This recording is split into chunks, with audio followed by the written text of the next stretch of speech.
안녕하세요. 서울 원피부과 연꽃보라입니다.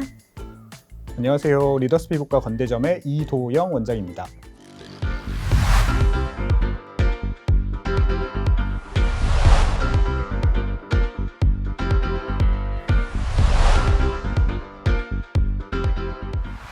네, 이도영 선생님 안녕하세요. 저희가 오늘은 보톡스와 필러 치료 네 번째 이야기를 진행하게 되었는데요. 네. 한 주 동안 잘 지내셨나요? 너무너무 잘 지냈습니다.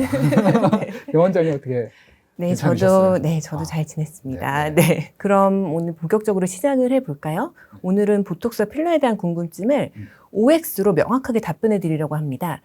많은 분들이 궁금해하셨던 첫 번째 질문부터 보실까요?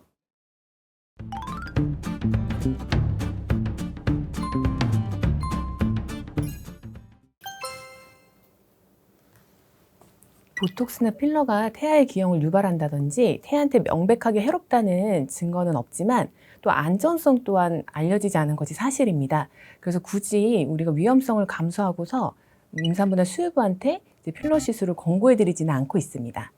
그러면은 혹시 제가 보톡스랑 필러를 일주일 전에 했어요. 근데 임신을 확인을 하면은 그러면은 어떻게 해야 될까요?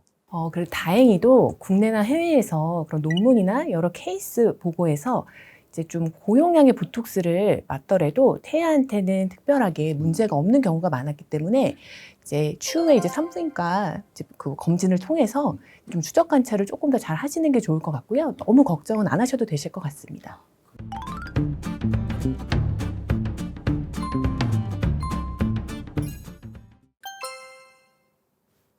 네. 보톡스가 근육의 움직임을 줄여주는 거는 너무 잘 알려져 있잖아요.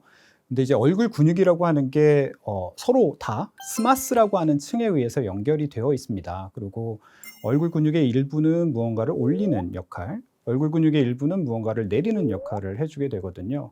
근데 이제 우리가 뭐 줄다리기 같은 거를 생각을 해봤을 때 팽팽하게 줄다리기를 하고 있다가 한쪽이 줄을 놔버리면은 다른 쪽으로 이렇게 끌려가게 되겠죠.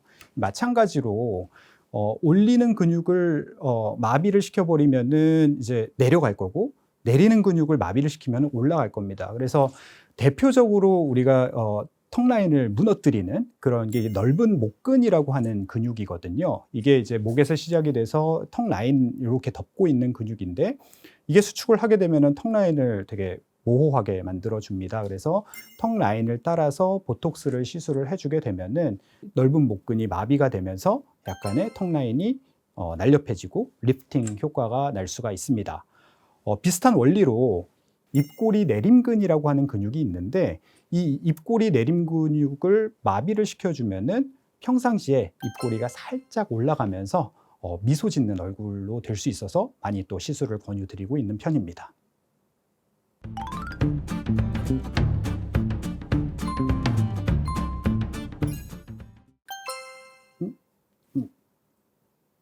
네. 이건 어떤 면에서는 맞고 어떤 면에서는 틀려서 제가 이렇게 들었는데요. 표정을 많이 짓는 분들 같은 경우는 이제 주름을 만들게 되죠. 그러니까 눈가라든지 아니면 미간, 이마 이런 데는 이제 표정을 짓게 되면 주름이 생기는데, 초반에는 그냥 표정을 지을 때만 주름이 생기다가 이게 계속 반복적인 근육의 수축에 의해서 굳어져 버린, 그러니까 깊은 골을 만들게 돼요. 영구적인 주름을 만들게 되는데, 그래서 근육 움직임이 많으신 분들 같은 경우는 조금 일찍 보톡스를 맞아서 근육의 힘을 조금씩 줄여주게 되면은 깊은 주름을 예방하는 효과가 있기 때문에 일단은 O라고 대답을 했고요.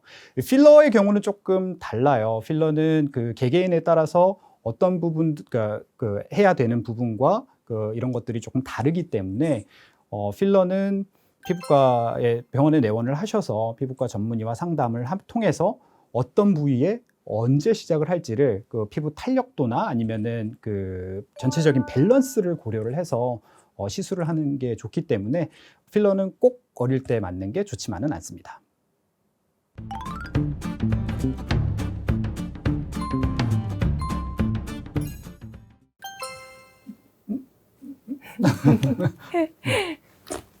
그러니까 이제 보톡스는 한 병에 우리가 이제 제조사마다 다르는데 50유닛, 뭐 100유닛, 200유닛에 따라서 이제 그런 가격이 측정이 돼 있습니다. 특히 이제 병원에서 우리가 사들이는 이제 가격이 있는데, 보톡스는 부위에 따라서 이제 어떤 용량이 정해져서 주사되는 시술이므로 어떤 단가가 사실 정해져 있는 시술입니다. 근데 이제 보톡스 같은 경우는 분말 형태를 우리가 물이라고 일컫는 생리식염수에 이제 희석을 해서 쓰는데, 이제 일부 병원에서는 그 좀 물을 많이 타는 이제 물톡스라고 불리는 좀 희석 배율이 높은 이제 그런 보톡스를 또 사용하게 됩니다. 근데 모든 이제 저가 보톡스라고 해서 희석 배율을 또 높였다, 이렇게 좀 보기는 어려울 것 같고요. 좀 우리 좀 소비자가 좀 현명하게 판단해야 될 문제라고 생각이 듭니다. 그리고 또 우리가 단순하게 용량에 따른 이제 소모가 되는 비용적인 측면이 아니라, 이제 시술을 하는 우리 시술자인 의사들이 얼마나 좀 주름을 잘 관찰을 하고 좀 미세하게 그 시술을 하는 뭐 테크닉이라는 것도 있기 때문에 그냥 단순한 비용으로만 조금 보기에는 어려울 것 같네요.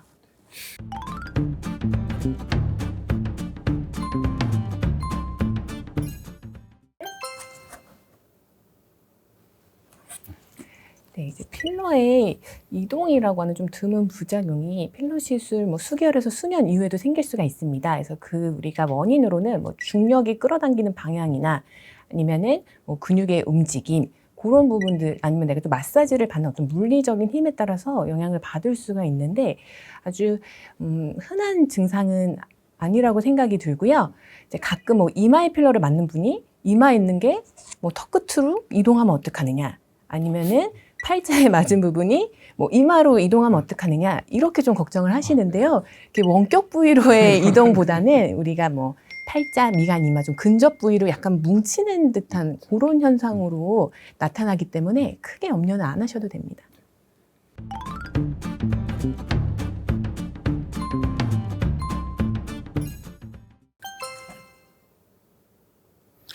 자, 필러의 경우는 우리가 주입을 하게 되면은 얘네가 주변 조직과 잘 동화돼서 안정화가 되는 데까지 보통 한 2주 정도를 말씀을 드립니다. 그래서 그때까지는 뭐 본인이 스스로 거기를 문지른다든지 뭐 심하게 누른다든지 만진다든지 이런 것들을 하지 않으시는 게 좋고요.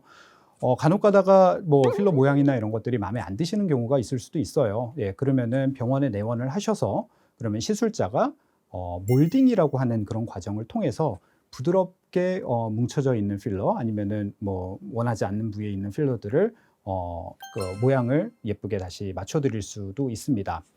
그리고 얼굴에 이제 뭐 마사지나 이런 것들을 받으시는 분 계실 수가 있는데요.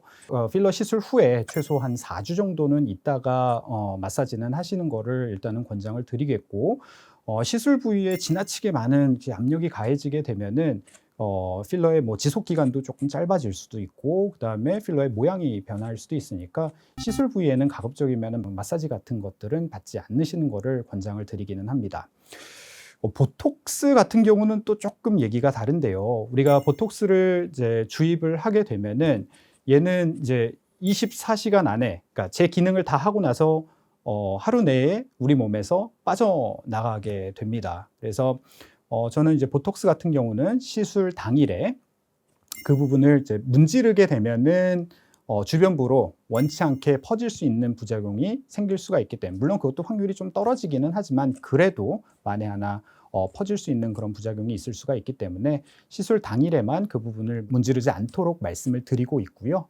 그다음에 필러 시술이나 보톡스 시술 후에 뭐 가벼운 세안이라든지 아니면은 메이크업, 이런 것들은 가볍게 하시는 일상생활들은 큰 문제 없다고 말씀을 드리는 편이기는 합니다. 저도 이동 선생님이랑 마찬가지로 그냥 좀 강하게 문지르는 것만 피하면은 네, 크게 상관없다고 생각합니다. 네. 네, 여러분 보톡스 필러에 관한 궁금증은 좀 해결되셨나요? 피부 고민은 피부과 전문의와 함께해야 안전하고 확실하게 치료할 수 있다는 점 잊지 말아주시고요.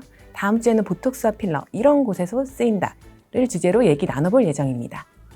자, 아직 채널 구독 설정 안 하셨다고 하면은 저희 대한피부과학회 공식 채널 구독 설정, 알림, 그리고 좋아요 꼭 부탁드리겠습니다. 감사합니다. 감사합니다.